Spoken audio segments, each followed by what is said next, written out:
Aha, it's working. Hi, Chief. How are you? I'm doing great. How are you? I'm well. Good, good. Councilperson, have you met Lieutenant Roselle yet? I don't think so, Lieutenant. Hello there. Well, really nice to meet you. How long have you been with the department? Oh, 17 years now, I believe. 18. Oh my gosh. Oh, Oh my yeah. gosh. And we, for whatever reason, haven't crossed paths. Try But to keep a low profile. yeah. I hear that a lot from you guys. We don't let him out much, but yeah, 17, you're just getting started. Yes, feels like yesterday.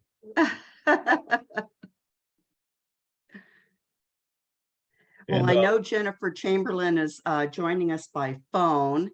I don't know about Quinn Dennehy, haven't heard. But as soon as we get, and then I'm sure that Kylie or someone from the city attorney's office will be here, or maybe not. I don't think they've got anything on the agenda. So appreciate you being here from BPD though, for this item that we just want more, a status kind of on the what's going on over at there at McLeod's. And councilperson, this forehead that's now coming into a full view. Yes, that has the same name as Lieutenant. Yeah. Is it Roselle? yeah, Roselle? that's Lieutenant Myers. I gave him the link to log in, so he's gonna have to change the name there. Yeah. Or Well, not. Lieutenant Myers, nice to meet you. It's good to be met. Gotta find out how to. You click that 3 upper dots there, and then it says rename on the picture. Oh, look at you with technology. I'm lucky to turn these things on, period. I know. I am so I've challenged. worked There we in such go. a small shop usually that I have had to learn over the years, but I have not often hosted meetings, so please forgive me if I struggle with this a little bit, but My wife teaches on an international platform. And so oh my gosh. it's a Zoom type platform. Yeah, yeah. And she tells a story of this young man who was like, hey, I got to get ready, but I'm listening, I'm here. And so he turned his computer, but unfortunately it was facing the mirror. And then he started taking a shower. Oh, And she's emailing her tech support saying, cut him off, cut him off. oh my gosh. Oh, how embarrassing for him. Oh yeah. Oh yeah. And for everybody. Hi, Vanessa.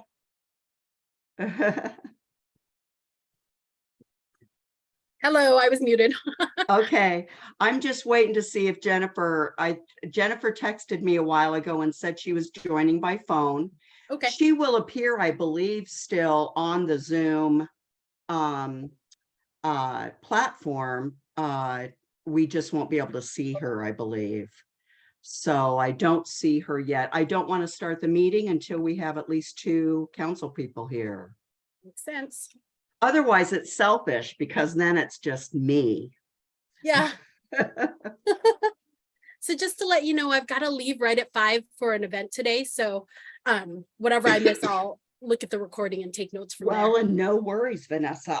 Of course, I shouldn't say this. I should learn not to say this, but it doesn't seem like we have that much on the agenda. But Yeah. invariably, there she is. Hey, Hey, there she is. I'm gonna go to my car. I'm at the market. My son's running the show. Look at that kid. All right. Well, Quinn's and having issues with connectivity, but he says he's logging in soon. But we have a quorum, so if you want to get started, you're let's welcome. go ahead and get started then. Looking at the agenda. Yeah, looking at the agenda, we've got minutes to approve. I read them over, didn't see any changes, but maybe somebody else did.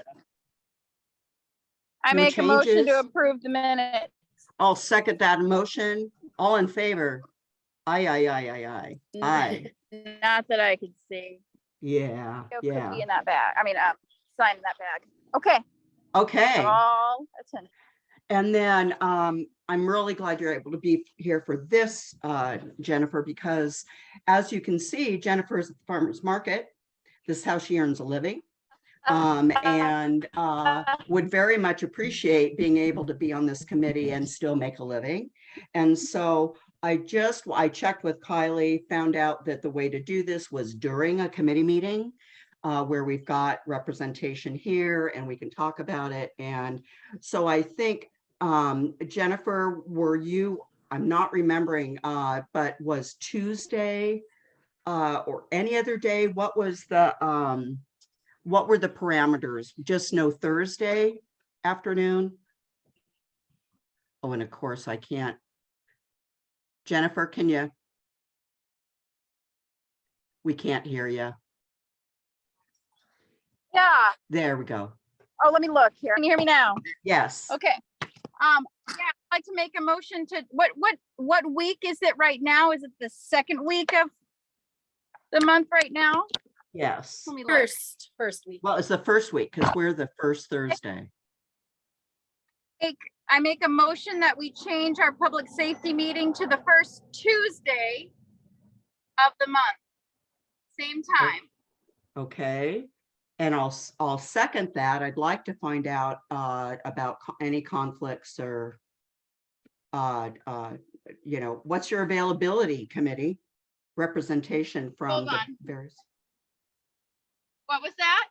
I said I seconded it, and so I think Okay. we can talk about it now. And Okay. I'm just asking everybody what their availability is. So Okay. if there are any conflicts on Tuesday afternoons. Thank you. Perfect. Okay, I'll be quiet now. I talked with Kylie, and she said Tuesdays were fine with her. Oh, good. Good to hear, Brett. Thank you. And how, oh, Chief, that's fabulous. And how about you, Chief McGanny? Tuesday's okay. 3 would be better, but we can make 4 work. Would you We like can do, 3 I as don't well? mind 3. I don't Let's do mind 3 3. o'clock. Let's do 3. 3 to 4 then, usually. So all in favor? Yes. Jennifer, I guess. Yeah, I think we can just move forward with this change. Jennifer, you're raising your hand now because I can't really hear you. You're going in and out.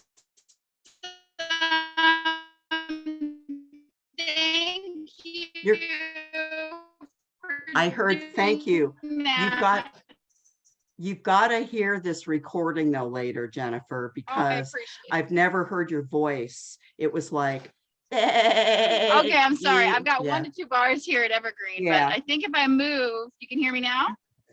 Yeah, yeah. So it is Thank now you. moved for the first Tuesday from 3 to 4 p.m. Great. All right. Excuse me while I get out of full screen, get back to my agenda. Can I do a sound check? Can you hear me here? Yes, we can hear you. No. Yes. Okay, great. I'm gonna stay in the shade, sort of in the shade, and Okay, you can hear me. okay. Okay, great. You Um, sound like Milli Vanilli auto-tuned. Oh, Tom, that was great. That was great. I might have to play some of that music at some point for. All right, Brett, anything from legal that wasn't in the agenda? I don't believe so. No. Okay, not at thank this you. point. I don't think anybody's here from the court, unless I'm missing Judge Flood. Fire, Chief McGanny, you've forwarded an interlocal agreement. And can you just walk us through this, including whether this is just a renewal, any changes, that type of thing? No, so this would be a brand new ILA.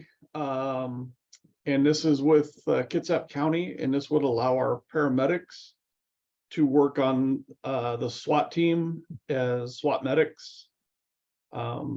So it's been happening out in the county. Some of the other county departments have done it.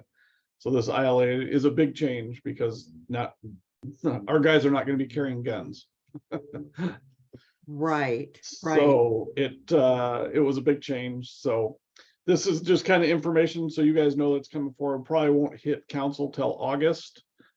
Because we've got to take it to labor management and everything else, but I just want to get it on this meeting and see if you guys had any questions about it, but that's what it would allow us to do, is to work on our guys to work on under the SWAT team and be covered under our employment. Because the way it was working before is they were kind of volunteers, and they were working under the county. So they were like deputized, but if they got hurt, nobody knew how anything was going to happen. Now they would be under our employment. If they deployed, they'd be paid overtime, everything else. So it'll have a little bit of fiscal impact. Don't know quite exactly what it is going to be, but okay. Thank you for that summary. And Jennifer, you've got your hand up. Would you like Hey, I'm to? just Yeah. reading. Not understanding you at all. Can you hear me okay?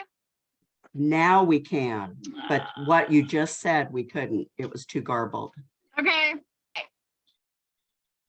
It.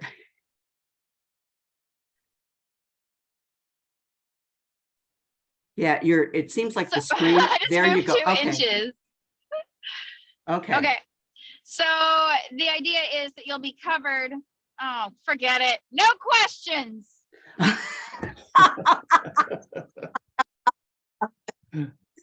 Okay. I suppose the question I have, and I think Chief, I just heard you say they have been going out, but it's been through like as a volunteer, they have not been covered. So this is something that we provide, or no, Or- we do not. So none Okay. of the city of Bremerton employees have participated in this. Some of the other county fire departments, specifically Paulsbo, and okay, I think 1 or 2 South Kitsap guys have participated in this. But we have not, Okay. just because there's a lot of hoops to jump through to get our guys through that. This would allow them to remain employees, which they were not. So there was just a lot of unknowns if something were to happen. Now it is Of really course. easy. So of course, of course, of course.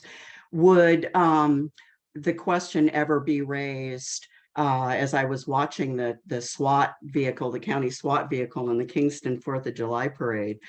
So it's timely. But would the question ever be asked, how often is SWAT dispatched?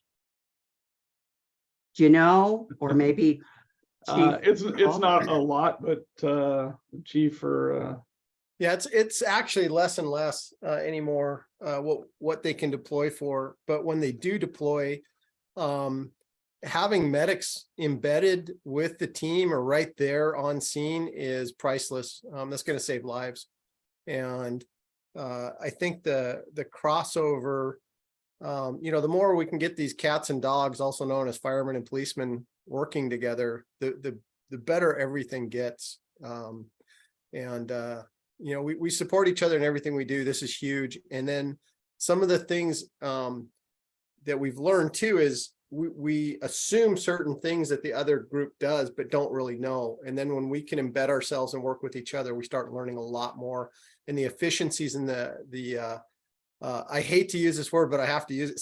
The synergy is quite amazing. So, but I, again, just forget I use that word, because I always turn my nose up at people that use that word. Oh, I don't know. We can My forget. It's a I real love thing. that word synergy. Yep. I'm an evergreener. We use it all the time. All right, and Chief McGanny, you're going to figure out what the fiscal, or with Mike Riley, figure out what the fiscal impact may be. It's mainly going to be the overtime cost, and just depends on how many people we have on the team to what that would look like, because this ILA is throughout the county. Yeah. So there will be individuals from most every fire department that will be participating in this. So Great. Well, I love interlocal agreements. And when Chief Wolf was talking, I was just talking to Jennifer Chamberlain yesterday. I would come from the DV sector a long time ago, and we started family justice centers where we co-located services. And that was cops, prosecution, probation was there, sexual assault, and it was just fantastic. And it was the synergy, Chief Wolf, that really made it special. So I think that Council Member Chamberlain has her hand up again. Testing, 1, 2, 3, testing. Can you hear me? Mostly. Okay, fantastic. And so you don't, oh, shit. There's no fiscal note on this, but I'm assuming that the overtime is something that's budgeted in? Yeah, I'll figure out what that Mm. what it is going forward for the amount of hours, because it's going to be different each year, because the first year they join, there's going to be more training requirements of them. It's about a 3-year plan, so it's not going to be a giant hit, probably maybe 150 hours of overtime, so not huge, but we'll see that in the 24. Yeah, This won't take place till the 24 budget anyway, so. cool beans. That's it. Okay. All the other questions were Um, answered. And I see that Quinn has joined us. Quinn, do you have audio? Your mic is muted. I do have audio. I do not have video, and the connection is a little unstable. I'm sorry, folks. I was having problems with my home network this day anyway. But no, I'm good with questions. I think I caught up since I got on, but no questions for me. Okay, all right, thank you. Thanks. Well then, thank you, Chief, and we'll be able to say, yeah, this came through public safety, and we even asked questions. So thanks for that presentation. I think we can move now into talking about the situation or prior situation or whatever we want to call it, is it increased violence, Chief Wolf? Is it simply because I read about it in the Sun? What's going on over at McLeod's, and should we be concerned? I think the last time we talked, you said you were working with McLeod's, so just because we've got so many people in the community that are feeling a little anxious about it in our districts, I think Jennifer as well as myself, just what's going on, what can you tell us, and maybe alleviate some of our concerns? Well, yeah, McLeod's has been a problem since even before they moved to their new location. And unfortunately, it took a homicide to have us start looking at them as a nuisance. They've been a nuisance right along. We have talked to the owner in the past, and we've kind of ramped up, and I kind of feel like he's just turned his nose towards us, and he says all the right things, but he name drops a lot and doesn't really make huge changes, or they might change for a week or two and then they just go right back to whatever's packing the bar. It's a real Jekyll and Hyde kind of establishment too, because I think during the day it's a very conservative hangout, and then at night it turns into just mayhem. Our actual issue there was, again, it was criminal violence. It was one criminal who should have been in jail. When we saw who was involved, he has a rap sheet as long as can be. He's out awaiting trial on basically racketeer. I'm not using the right word, but running a criminal enterprise. He's a wannabe gangster. He's all kinds of stuff. He shouldn't have had a gun. He's a felon. The guy that shot him is also a felon, shouldn't have had a gun. And then the guy that was killed was, in that element. So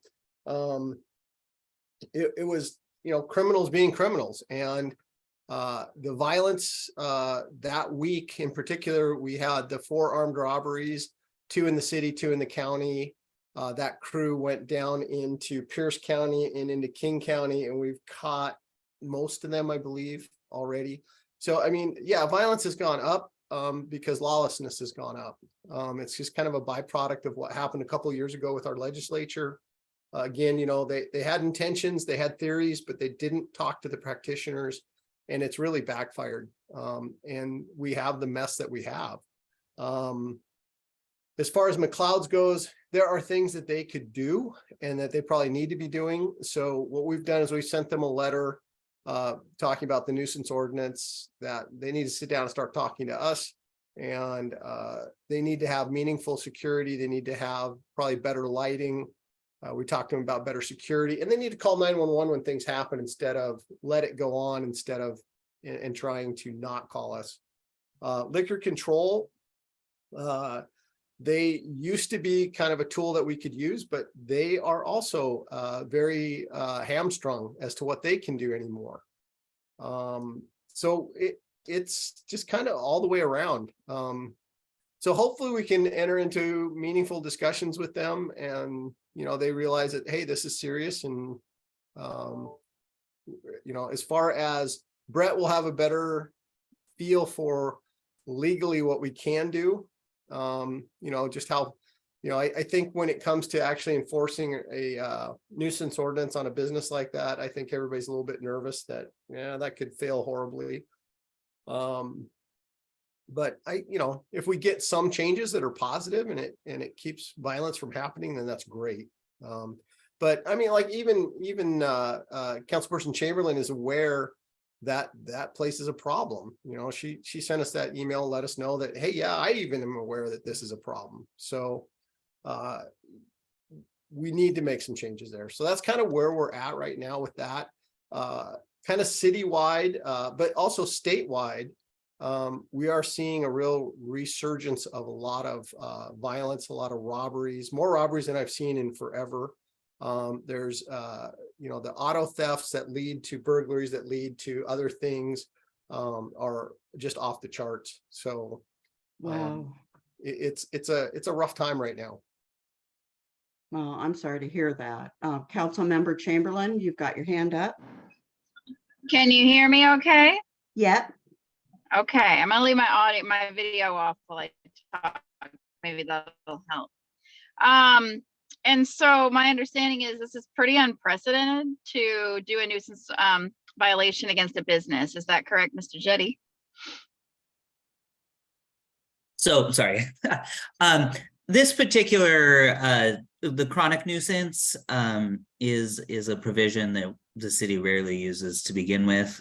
So yeah, I think here, the chronic nuisance it requires X number of what are described as nuisance activities in the code within either 3 months, 6 months, or a year. They meet those they exceed those activity requirements at this point. And so under that code, the first step is a letter from Chief Wolf reaching out to them. And then they have the opportunity to sit down and try to create a plan. And then depending on the results of that, the next steps are then it gets referred to the city attorney's office for potential further court action. So we're at step one in that process of the code right now. But yes, I would say that it is rarely used. So. And so my understanding of where we're at, and this is for Chief Wolf too, is that, and you're absolutely right, like you and I both know the same things about this business. And you know, my son used to work there, my ex still works there, and so this is, you know, I mean, like, I'm not trying to, I don't have a beef in that way, so I want to make that publicly clear. It's just, it's abutting my district, and it's a dangerous place. And I'm curious, Chief Wolf, if you know of any data. Now, I realize the garage is county, but as far as public No, resources that's city. used, It is city, It is Jennifer. city. Yeah. The garage out by is the the lake. city. I thought it was, yeah, that's city. Okay. I mean, comparatively, when I was doing Lyft, it was back and forth between those two places, same people going back and forth. Do they have the same kind of chronic nuisance events happening other than a homicide? I know they don't have a homicide there, but do they have similar activity at the garage, for instance? Ah, shit. a while back, Sorry, am I cursing publicly? Yes, I'm- but that, I'm you gonna know stop what, we know you, Jennifer, so That's- yeah, no worries. that's 2 quarters in the jar Sorry. so far for you. Actually, more like 6. My audio was messed up, so, you know. Okay, And a All dollar right. for the big one, $1 for the F word. You Perfect. might She's not gonna have heard bust that one. herself every time. perfect. Yeah, the garage That's used to what be I a do problem, but now. they've kind of tightened things up. I'm thinking it's been, and Duke or Todd jump in, but I think it's been 3-4 years since we've had major problems at the garage. Right. And I mean, and you're absolutely right about the owner of McLeod's. He's gonna get his lawyers involved. And Mr. Jetty, you might already, like, he's gonna push it as long as he can, and because he wants to make the money. So my sense is this is gonna be long and drawn out. And like you said, there's changes that are made, but they're like maybe a month, and they do not call the police when there's incidences. And what I do know, I mean, is that they have an unpredictable security staff. So that security staff isn't trained properly and sometimes escalates rather than de-escalate situations. So that's my concern as well. And I even had to make a 911 call one time when I was picking up my ex late at night because a girl was having alcohol poisoning. I mean, you know, like it's a regular occurrence there. And so, and way back, what was the year? Way back when they did, I mean, I remember seeing back in the paper, maybe 2015, about like high DUI Oh, yeah. calls. The highest was McLeod's, that was up on Perry, Yep. right? And has that statistic changed over the years? I haven't looked at that one lately, but the last time I was aware of it, they were the #1 place. I want to say Okay. for the last year or so, they were, WSP still has people working DUI patrols, and I Yep. think they're getting most of theirs out of there. Okay, like I know that I see them set up at the bus station, the bus transfer station. Sometimes they have the big bus there. Councilmember Fry, I just wonder if there's anything council can do to like reach out to the Rotary, to just say we disapprove of the actions that are happening at McLeod's, and they have their sign out front. I The mean, East are there Bremerton, still? the East Yeah. Bremerton Rotary is probably the biggest group supporter of McLeod's. Well, they need and- to be told that we. But are there's a lot of not community leaders there. approving. I think Yeah, Quinn, I and they- want to make sure. I want to make sure we get Quinn in here too. Yeah, I'm but done. Jennifer, Thank you very much, Okay. Chief Wolf and Attorney Jetty. Yeah. Great. Thanks, Chairperson. So my question is, I'm trying to look at this as a more holistic policy solution that we might need to do as council. You know, there seems to be properties that are businesses that implicate the nuisance ordinance, but there's also private residences that tend to implicate the private nuisance ordinance. And I'm just not seeing a ton of teeth behind this ordinance. And so what I'm thinking we might want to do as a public safety committee is get a legal memo from legal. I'm going to do my own legal research, but you know, I just had another constituent contact me about a nuisance property on 8th Street that's been, you know, in the works for a really long time, for a year now. And so not only are we having businesses that have these instances coming up that we need to kind of abate, but we have residential properties too. So what I'd like to do is take a look at how we can add more teeth to that code. And I know that there's an RCW that goes along with it, but I feel like the localities should be able to get these properties going a lot quicker than waiting for the court process in the meantime. I'm a little confused, sorry, Quinn, sorry. because tell me though, I just want to make sure that you're not talking about, are you talking about the nuisance ordinance? I am talking about chronic nuisance? the Okay. chronic nuisance okay. ordinance. So my Okay. understanding of the chronic nuisance ordinance, and you know, Assistant City Attorney Jetty can correct me if I'm wrong. It's been a little while since I looked at it, but if you have a certain amount of criminal incidents within a 6 months period or within a year period, then it can be referred to the chief of police, who then refers it for enforcement action. If nothing happens, if nothing is abated, like the criminal activity is not abated or the health and safety issues are not abated, then it gets referred to Superior Court for actual abatement. I think this is either an underutilized code or it's a code that doesn't have a lot of teeth, because I'm getting constant complaints from constituents. And I think that this is interesting that this now at McLeod's and other businesses with criminal activity is getting wrapped into this as well. So I think Public Safety Committee needs to take a look at this and see how we can add more teeth, because criminals are actually flaunting it and don't care. Like nothing, no behavior is changing. So this is an ineffective code, in my opinion, and needs more legal teeth on it. And I could be wrong that it needs more teeth. Maybe it just needs to be enforced in a more swift way. But I know that people are quite frustrated with its enforcement. So, Assistant City Attorney Jetty, can you elaborate a little bit on this? We don't need to get into in-depth discussion, because I'm assuming that this is going to be brought at that point into executive session. Is that where it would come up, or what would you, what's the process as far as, does it need council approval to take action? You know, what? I mean, I think if the Public Safety Committee would like legal to develop a memo regarding changes that could be made to the chronic nuisance ordinance, but I think that can happily do that and present it at the next public safety meeting. Well, let's hear from Councilmember Chamberlain.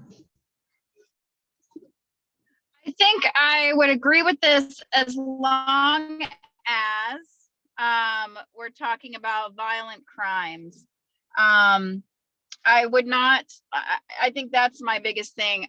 I think you guys kind of get a sense of where I'm at, that I don't necessarily, and I'm only speaking for myself, but I don't necessarily want to see drug activity wrapped up into it unless it's at a felony level, or you know, some of the lower non-violent crimes. But I would agree that if we wanted to have an ordinance that was with, as Councilor Dennehy put, with more teeth, that we should be targeting violent crime. How do y'all? Quinn, before I call on you, can we allow Chief Wolf to speak? He's got his hand up and he might clarify something. Yeah, I understand the whole thing, but our biggest complaints on nuisance properties are drug houses. That is probably the thing that we hear more complaints about. You guys get emails about the guys over there on 4th Street with all their trash. It's also drugs. And if it was just people doing drugs and not harming anyone, that's one thing. But the drug culture, and it actually, we have a lot of victims of a lot of crimes that you can take back to drugs and illicit drugs. And we have a lot of problems in our downtown core that have nothing to do with homelessness. They have everything to do with drug use and behavioral health issues. So if we limit it to violent crime, you're going to have zero uses for a nuisance property ordinance. And the nuisance property ordinance was originally brought in for that group of people in a neighborhood that are screwing up the neighborhood for everybody, and loud parties and drinking and underage things going on and all that. It was Roger Lubavitch that brought it to us originally.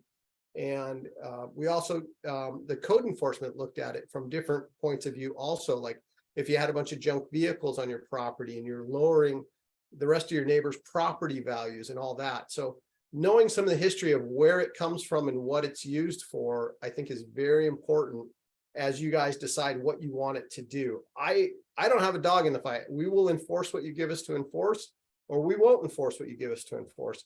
But I would really look hard at, you know, if it's only got to do, if violence is the thing, then you will not use this ordinance much at all.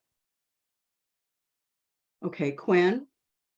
Yeah, I'm in complete agreement with Chief Wolf here, and I believe the ordinance also takes into account health and safety standards as well. So, you know, Vice President Chamberlain, the stuff that I've been witnessing, reading about, and getting reported to me are the drug adjacent crimes that are really, really troubling, including a baby that was born addicted to substances, left in a bathtub 2 days without anything happening to the baby until there was a domestic violence disturbance. The police were called, the baby was discovered, and then a couple months afterwards, the baby unfortunately expired. That's unacceptable to me. That is stuff that we should be pursuing as a city. And this is a home that has piles of trash, is operating as a complete dump, illegal dump in a residential neighborhood, which is drug adjacent. It's a alleged drug distribution center. It's an alleged chop shop with junk vehicles going on. And what I'm learning as I take up my constituents, you know, issues is that this is happening quite a lot in the city. And a lot of it can be attributed to one slumlord. And so what I'm trying to do is to push the limits of this ordinance and amend this ordinance to its absolute legal limit, as long as we are not overstepping due process, as long as we are not overstepping private property rights. But after seeing the first in time ordinance case go through the Supreme Court, I think the Supreme Court would be on our side and would have to, if they didn't want to go against their legal precedent, to make sure some swift turnover of these properties and some actual consequences is needed. And so what I'm seeing on the residential side that I've been really taking up, I think parallels the nuisance issues along with McLeod's and the business nuisances that you all are talking about. And I think it's time that Bremerton as a city and we as a city council said, this is not the type of community that we need to be living in. And yes, like we can be sympathetic to health issues like drug addiction, but I'm not sympathetic to somebody that births a baby, neglects it for 2 days, and then that baby dies months later in a house full of people coming and going to get their addiction on. So I'm fine asking for it to go through the committee, but this is definitely something that I'll be bringing to council, even if it doesn't go through this committee, because I do think it has majority support. Jennifer?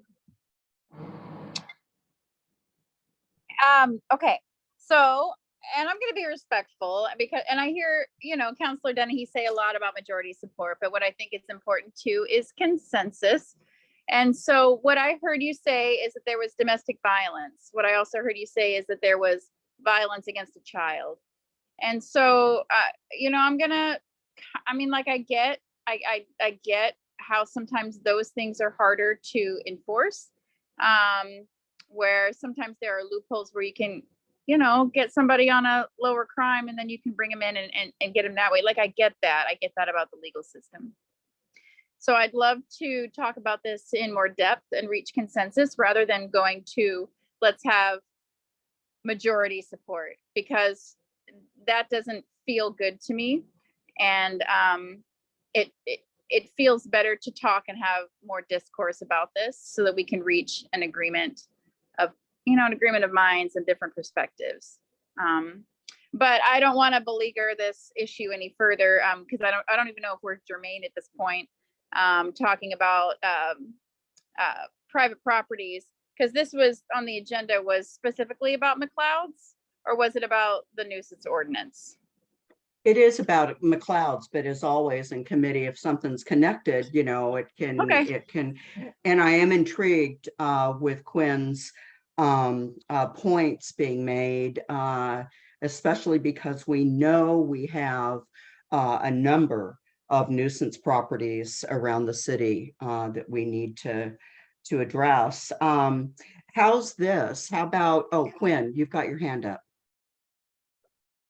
Yeah, sorry about that. I just want to clarify. So my understanding is, what is our tools? What are our tools to address McLeod's?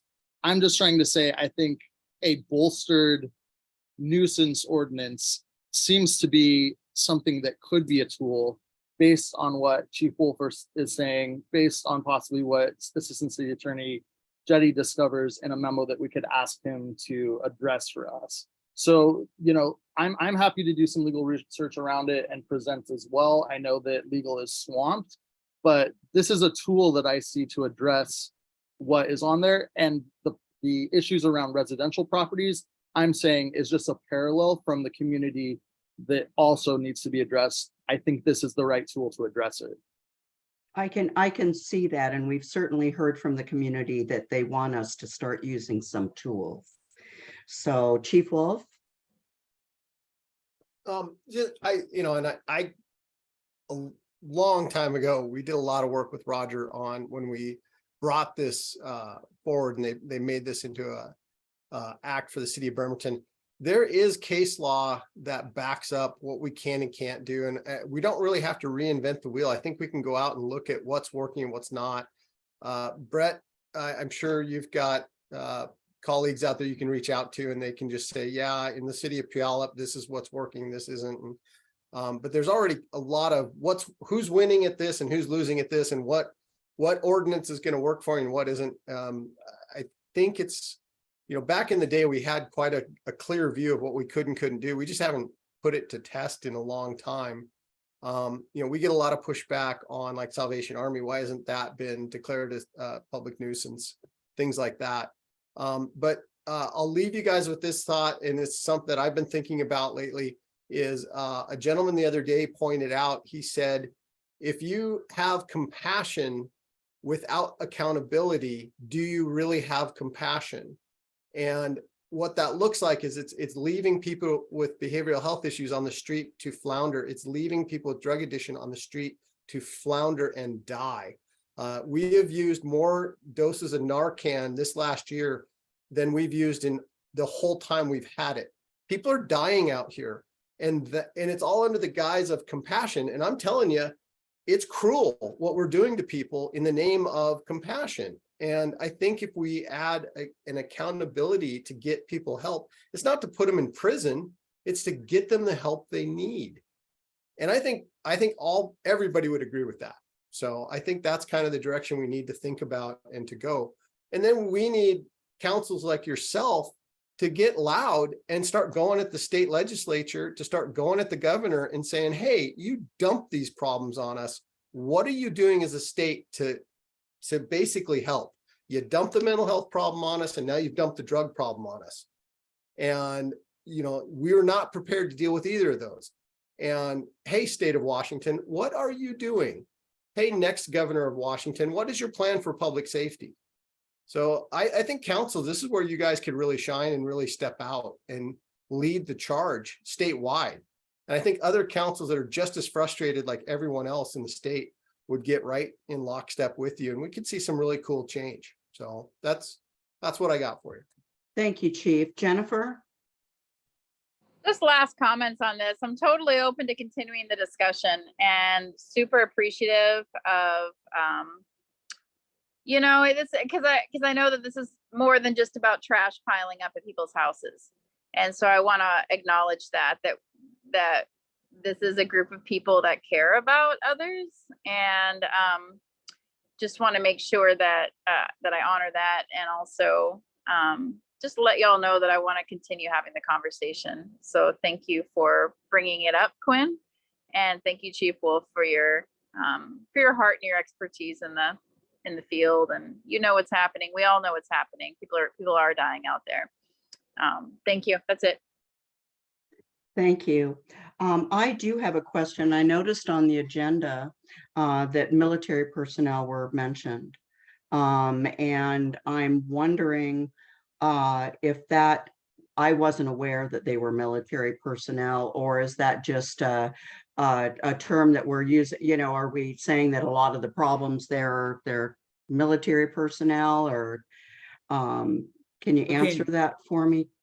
I don't know. I certainly didn't ask for that to be put on the agenda because I No. wasn't, that's not how I would characterize it, but somebody must have. So I just was asking out of interest. I'm not sure how that got put on there, and looking, and Chief Wolf can probably talk more to this, but looking at the police reports that I was able to pull over the last year, I don't see any indication that any of those police reports that it was in any way military personnel who were involved in any of the incidents. So Okay, Vanessa, I'm gonna ask you. Okay, One yeah. sec. So I said military personnel because Jennifer's original email asking to put this on the agenda mentioned Navy people. So Jennifer, maybe you can speak about Sure. that.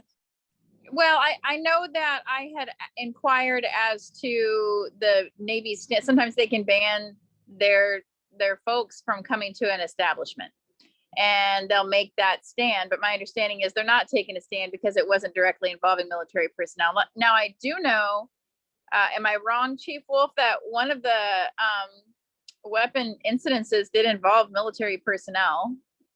Am I wrong about that? Oh, boy. I think there was some guys that might have been military that were waving guns around sometime in the last Yeah. year. Yeah. What we do is my counterparts over at the Navy, we keep them advised of what's going on. We meet from time to time, and I asked them, I said, hey, you know, here's the data, here's what's going on. This place is kind of out of control. And then they take it over to their command and decide if they want to make it off limits or not. And my understanding is the Navy's really dialed back on doing that. Okay. Yeah, that was my understanding too. I think I chatted with Mayor about that. A similar. Yeah. Okay. No worry. That's the only reason that I brought it up. Thank you. I would just simply, and I don't know if this is appropriate, maybe the rest of you could help me with this. I would rather that not be on the agenda, itemized on the agenda. I think it makes it appear that it's predominantly military personnel. If it is, I think it's great keeping it on there. I and second maybe that involving motion. them. Yeah, but let's I remove second it. that, to strike those words from the agenda. Just for record keeping, Vanessa. Yep. So that, Okay. yeah. You want to call a vote for it since we're modifying the agenda Yeah, Okay. let's do that. to strike the military personnel wording? Yes, are you making that motion? Okay, yeah, I'll make it. I make the motion to strike the military personnel wording from the agenda item attached to McLeod's. I'll second that, Jennifer. Thank Thank you, you. Quinn. I agree. So let's strike it. All right. The only other thing I will say is that I really do appreciate, Quinn, your comments, because oftentimes connection will trigger for me.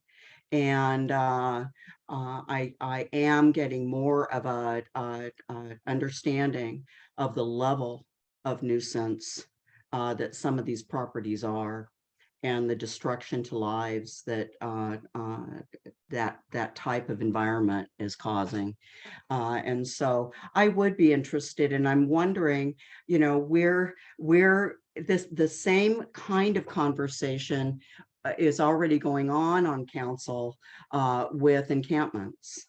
And it's the same, it's the, you know, service provision, help, support versus, you know, criminal behavior and addressing that negative impact on the community. And I'm hoping maybe, Brett, that you could, and Quinn, that more teeth would not appear anything more than that, than reasonable. You know, these are repercussions, these are consequences to criminal behavior. So just wondering, it might be, I'm more of a hammer girl. So I want to be really cognizant. Going for that many years in the DV community, you know, I believe in holding people accountable as a service to them. as well as everybody else. So that's where I am as a council person, but I'm only one of 7. But I do think there's some overlap here as we're talking about these dynamics, and it might be a really good time to bring this up as a way of helping us get through both those issues. So Quinn, you've got your hand up again. Yeah, I just wanted to respond to that, Chairperson Fry. If it's okay with you and if it's okay with Vice President Chamberlain, I would be fine just writing up a request for a memo to submit to legal, to submit to you, Brett, of saying like, this is how I understand the nuisance ordinance. The issues that we want to tackle include X, Y, and Z. Could you please get back to public safety either with a memo or just a report back of basically what Chief Wolf said of other jurisdictions that might have an ordinance that's a little bit stronger than ours that is working, so that we understand what our options are to amend the ordinance to give it some more teeth, and we can have that discussion of hammer versus carrot. Because honestly, before being a council member, I was squarely in Jennifer's row of don't criminalize anything. We can't have, we're the country that sends the most people to prison. Prison is not the answer. This ordinance, to be clear, is not a criminal code. It's a how do we abate properties that are causing issues. So it's more of a civil code, which is why it's in Brett's wheelhouse. But honestly, being a decision maker for the last 2 years and what I will be the next 6 months, it's moved me. And I do think that there needs to be accountability. And the main part of that has been talking to people that deal with this on a day-to-day basis and talking to the people that are affected by it. So I think it would be prudent at least to ask legal to say, hey, this is what we have on the books. It doesn't seem to be working in the way that we want it to be. What are our options and what is the constitutionality of those options and what have other jurisdictions do? So if I have, both your and Jennifer's go ahead on that, I can write that up and submit it to legal by next week. Let me just ask Quinn and Brett, do we need that? Can Brett just go from this meeting and know that is something we'd like him to do, or would it be more helpful or appropriate for Quinn to write such a memo? Brett, I'm kind of asking you, I think. Sure. I can certainly take what's been said here and make a memo out of it. Although Quinn had mentioned X, Y, and Z, and I guess I would need to know what the X, Y, and Z are before I could go forward from there. Well, then maybe the document from Quinn is a good idea. Excellent. Jennifer, well, Jennifer. You know what? Yeah, I'm still in. I'm still on the side. I understand. I'm a little conflicted about it. I'm willing to take a look at things, and my opinion is my opinion, and I'm one of 7, right? So I understand that. So it's not that I'm giving you like permission, it's that I'm open to exploring options. Is that good? Awesome. Yeah. That's good enough for me. I just heard that you wanted Okay. consensus, and I want to have people on the same stage. Again, this is step 1 of what our options are. Okay, so I'll write something up and I'll submit it to you, Brett. Thanks a lot for being willing to do that. I appreciate it. Before we wrap up this agenda item and meeting, Chief. Well, I have something off this topic. Okay, let me just ask a couple of clarifying questions. I'm still not really sure as far as McLeod's, Brett. I know that letters coming from the Bremerton Police Department to McLeod's. Is that correct? With some recommendations, strong recommendations? No. So no recommendation. The letter to McLeod's simply sets forth the nuisance activities that qualify under the code and puts them on notice that they have X number of days to respond to Chief Wolf. Otherwise, he will declare it a chronic nuisance. Okay. This and then what happens? So it's designed that in those X number of days, they would hopefully respond and they can come up with an abatement plan. what that plan is would be worked out between BPD and them. If they do respond and work out an abatement plan, and then fail it within the next month, there's a 6-month window that if they fail it in, Chief Wolf can still declare it a chronic nuisance, and then it goes to the city attorney's office for superior court action.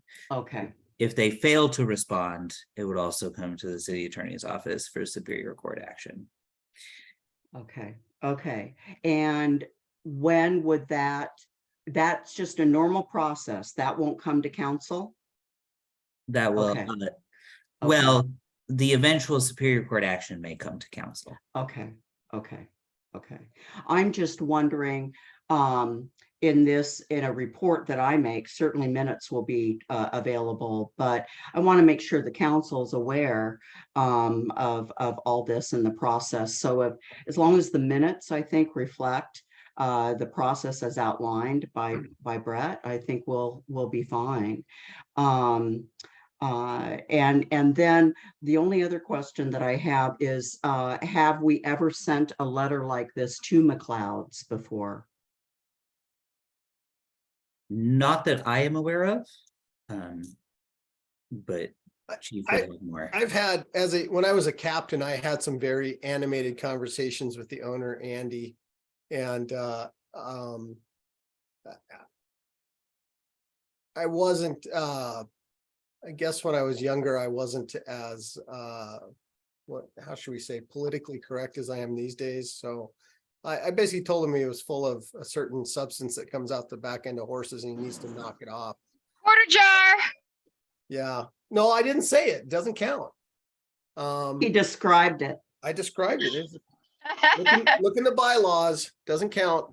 But yeah, and you know, also just FYI, the same people that represented Brother Don's represent him. So we will have the same kind of runaround of, you know, so I don't, you know, hey, if they get on board and they want to do something different, yay, you know, we'll hope for the best, but we're prepared for the worst. So Let me ask, maybe this is a question for Brett. Jennifer Chamberlain brought up the East Bremerton Rotary, who I am not a member, but I know many of the members very well. I'm very familiar with the East Bremerton Rotary. And would it be appropriate for me to talk to Andy as the city council member? I'm not a close friend of Andy's, but I certainly know him. And or, you know, I mean, I don't know, Brett, what are my bumpers here? I mean, I can't say not to talk to him, but with the pending chronic nuisance, I think to let that One just go. of course. Okay. All right. May I can ask respect one quick, bumpers. may I ask one really quick follow-up question? Because you brought up the Rotary. Of course. Okay, no, we are not gonna go talk to Andy. He's not gonna listen to us. I can tell you that right now. And Chief Wolf will back me up on this. But I would like to see in the interim, while we're exploring this code changes that Quinn brought up, do we want to send a letter from City Council to the Rotary saying that, like, detailing the criminal activity and detailing the potential nuisance, just saying that we don't approve? I mean, is that awkward? Is that something that, I mean, that's something we should do, I feel like, and that we urge them to pull their membership pending changes. I mean, is that something, can we talk about that? Tom Wolf is not even raising his electronic hand. He's that's, putting up. yeah, my paw. How about a variation of that? How about you go to a Rotary meeting and tell them your concerns? And then you don't, Yeah.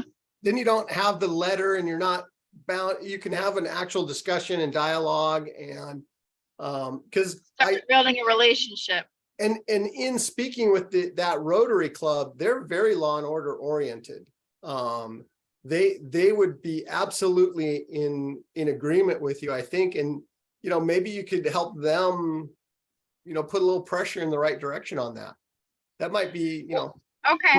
Brett, does that have, where's bumpers on something like that? You know, Jennifer Chamberlain and I show up at an East Bremerton Rotary and start making a little bit of noise. And there's a legal process going on. Any concerns from you about that? He says, knowing the two of you, maybe.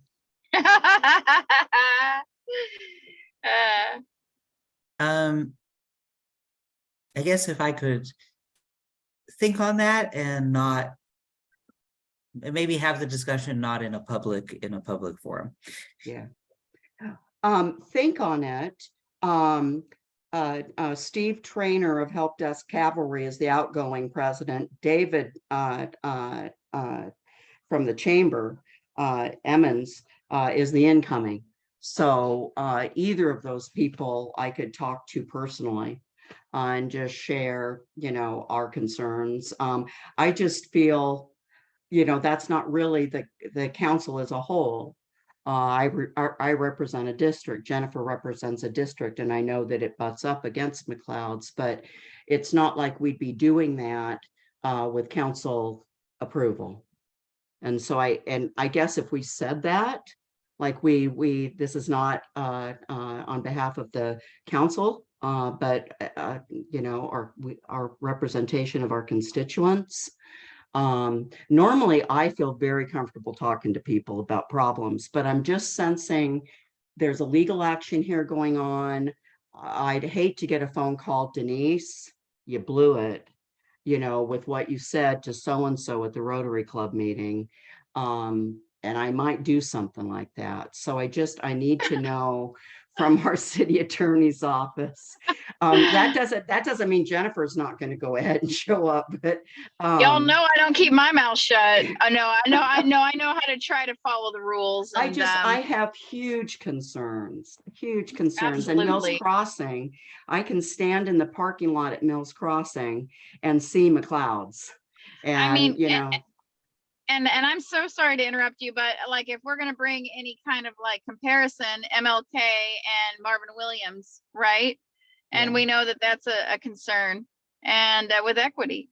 yeah. And I appreciate, maybe we'll just we'll just talk about it later, Denise. You and I will just chat it up and figure out if we wanted to go forward with any of these ideas. So, and then, but I'll tell you what, y'all, if there's another freaking incident like this, they'll make some small changes, and then in a month it happens again, I'm gonna be bringing it up at council, because this place, you know, like they are a big business making a lot of money off of our residents, making a lot of military money, and they need to be accountable to our community, because there's a huge group of homes back there. The Mills Crossing is coming in.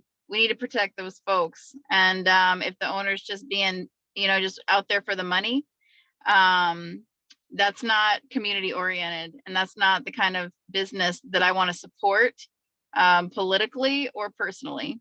I had to go to somewhere else to get a steak yesterday, you guys. It was, Oh, no. I know they have the best steak in town. I've had to give up the best steak in town because I don't want to go there no more. I don't think there's any Yeah. good steak in town. Anyway, Tom. Councilperson Chamberlain is hitting it right on the head, though. The difference is that this establishment we have homes, we have apartment buildings all the way around it. When they're up at Perry Avenue, we had some Right. not directly in the line of fire. We have a whole bunch of apartment buildings in the line of fire now. Mhm, And the people up there are rightfully just ticked off. mhm. And I think, you know, we do have I raised my right hand and swore an oath to protect the citizens of this city, and they are in danger if we let this place continue to be out of control. Absolutely. That's all I need to hear. That's exactly what I needed to hear, Chief. Thank you for being so transparent like that. Because that sells it. And I tend to make attorneys nervous, but you know. well, I don't know. Brett looked a little more nervous with us talking to the Rotary. Well, you're politicians, so that always makes me nervous. I always look nervous. Well, okay, so it sounds like I feel like I have adequate information to make a short report to City Council from this meeting about what's going on, and I really appreciate everybody's opinions and the sharing of those. Quinn, you're going to write up something to send over to Brett, I think. Yep, it'll and be a then- request for legal memo. Thanks a lot. Great, thank you. We've changed the date of the committee, so the next date of the meeting. Vanessa, do you have a cat? I don't have a cat. I'm in a different office. and Yeah, I let me don't. look. You're supposed to ask if there's any other business. Oh, is there any other business? Real No. quick.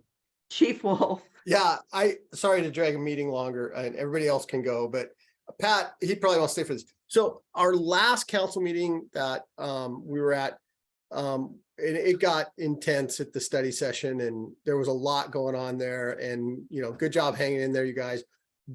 But it came and Councilperson Fry, you made a comment, I mean, I want to clarify for this committee and for the council is you'd made a comment, well, wait a minute, this didn't come through the Public Safety Committee. And so the way things are designed, we can't always get something into public safety. Yeah. Sometimes we got to do it quickly. That isn't part of the process as far as I know. It's more like when we have long-term things and we know this could be contentious or whatever, we want to get it in front of the three of you so you guys can ask us the hard questions. Kind of like we tried with the levy and things like that, noise ordinance. If we would have had public safety for that, I think that would have gone better. So we can't always put everything in front of public safety. So I just want to make sure that we're all on the same page that, if something is brought into a study session that hasn't made it through public safety, that it's not dead on arrival. Or if it is, let us know, because we'll have to either have more public safety committee meetings, longer, so we can make sure that we get the actual business that we know is coming forward. So I just wanted to touch base on that. Just so you know, Chief, and I do remember saying that, and I think Chief McGanny even made sure he had talked about something at, giving us a heads up at public safety with no documentation. I understand that it's a relationship between the council and the departments on committee, and this is where we can work some things out. The question is always going to be asked at council, did it go through committee?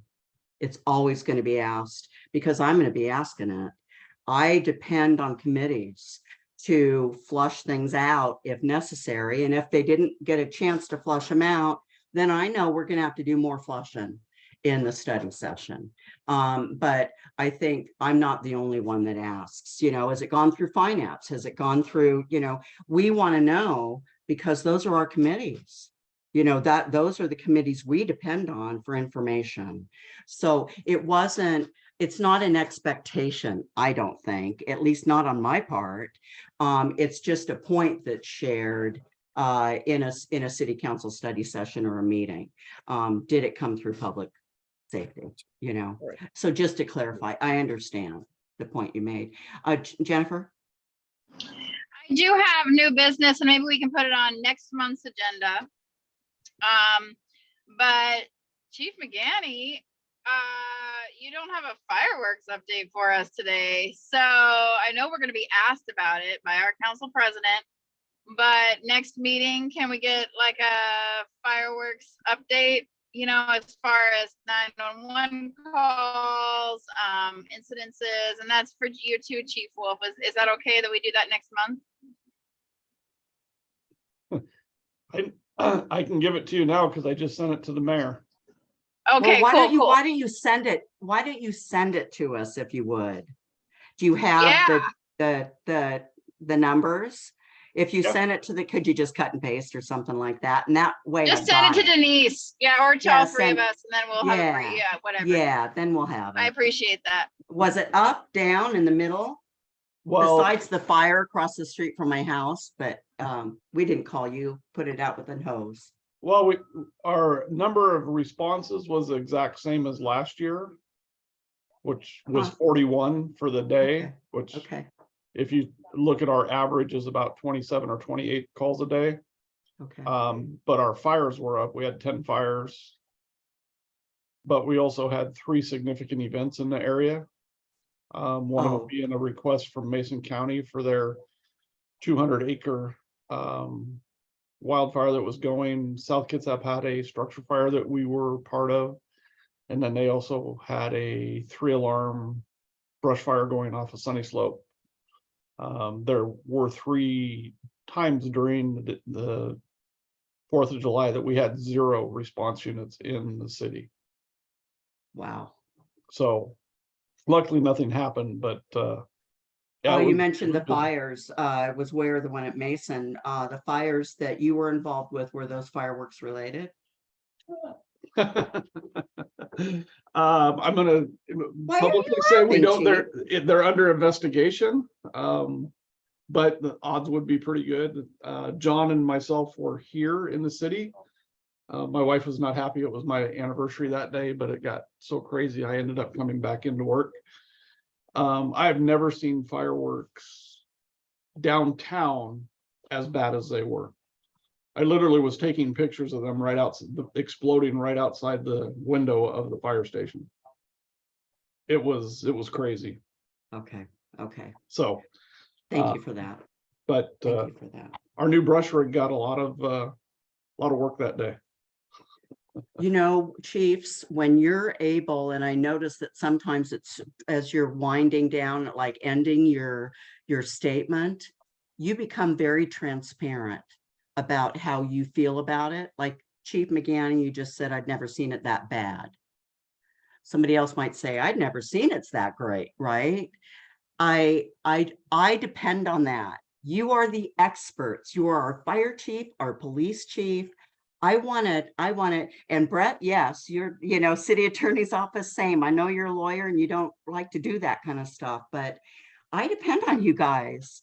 And I want to know where you personally stand with this. You don't have to say I personally stand with it, but I need advice from you guys. So I really appreciate that. Both chiefs, I heard that from you today, and Brett, I haven't heard a little bit of it from you. So I appreciate that very much. Well, it And will be interesting to see what next year brings with the change in the ordinance. Yeah. So on the front end, I mean, we saw at Bridge Blast, fireworks weren't even being sold in the county yet, and yet we had fireworks going off. So yeah. And the whole enforcement side, because I know that's where everybody gets beat up. I've seen the mayor. I mean, and you guys have been getting email after email after email. Nobody's I don't care if you're the city of Seattle, right? Who has 300 plus firefighters on a day and however many police officers. Somebody with a fireworks complaint is not a priority. It's not that we wouldn't love to. We don't have the staffing to handle it. Yeah. When we're running, 41 calls with, and I know it sounds like a lot, with 14 or 15 people, police have got 5 or 6 maybe on duty, and then it just, the hardest part is the public's lack of understanding that we're not going to drop everything because you have a firework complaint. I get it. I get the PTSD. I get the dogs. I get the animals. I get everything else that goes along with the fireworks. But as emergency responders, we're not going to break away or even go handle something that somebody's lighting fireworks off in the street. Yeah. We just don't have the resources to do it when we're bouncing from call to call to call. Could we say yet? Don't have the resources yet to do No, something like we that. will No, it will never have the resources. resources to We will respond. Never have the resources. Never. You would And have no- to put hundreds of people on duty. So Yeah. to add another shade of color to this is, Pat's guys are putting out fires, not just in Bremerton, but everywhere because it's mutual aid. Our biggest focus was not fireworks, of course, but we had a major gun call in a domestic violence situation. That's the stuff that we're dealing with, my 5 people and supervisor, and we're dealing with drunken brawls and family fights and, actual people getting harmed. Violence. And what it takes is at some point, the council and the mayor to just say, you take a lead, because if you stop and really just do the math, you have 5 people really squeaky wheeling this thing, just oh my God, the sky is falling. They're just bombastic emails. And we see this all the time. But, and we've trained the public to do this. One person, we will spend how many resources because they sent us just the poison penned email and, oh God, the sky is falling. At some point, and Pat does this and I do this quite a bit, where we just say, enough, we're not going to help you. And that's the bottom line. And I feel supported by the mayor on that. And I feel supported by you guys. And there's just a point where we just say, we hear you and no. Yeah. Well, I get it. I think we're still, Jennifer's, I shouldn't, never mind, I shouldn't speak for her. So I appreciate, again, very much Chief McGanny, you and Mike's work on the new ordinance, and very much appreciated that. Didn't even ask you directly to do it. And it was very much appreciated. And I think you could tell that by the response to it. I had to leave the meeting early, so I couldn't even vote for it. But it did pass, and I was really pleased with that. It is a step, it's something, and it's an action that the council could take. And we did it on the recommendation, of our fire department. So I feel really good about that. I don't know how Quinn feels about that, or Jennifer, but I know I was really appreciative of that. well, the interesting yes. thing about that ordinance is we've now had inquiries from the county on it. So it'll be interesting to see what happens. So Yeah. So Pat, you don't think our PSA changed anything? Oh, I love your PSA. I think it did. I think it led them to shoot more fireworks off. So I think it helped the firework stands, the businesses, because Oh dear. Oh, no. Okay. Oh, well. Quinn, you've got your hand up. Yeah, just the point on that. I mean, again, everybody knew I was in the minority on that one, but it is interesting, especially even on a national level, when you talk about gun control. What does it do? Gun sales go up 200, 300%. So it is interesting to see what the ramifications will be. We want impact, right? So we'll have to take a look. Yeah. Anything for any other business or good of the order? All right. Well, lieutenants, thank you very much for suiting up and showing up. I appreciate your participation. And of course, the rest of you I see all the time. I always appreciate you. So with that, we'll end the meeting and we'll see you next month. Thanks for all you do. thank you. Thanks, everyone. Have a good night. Good night.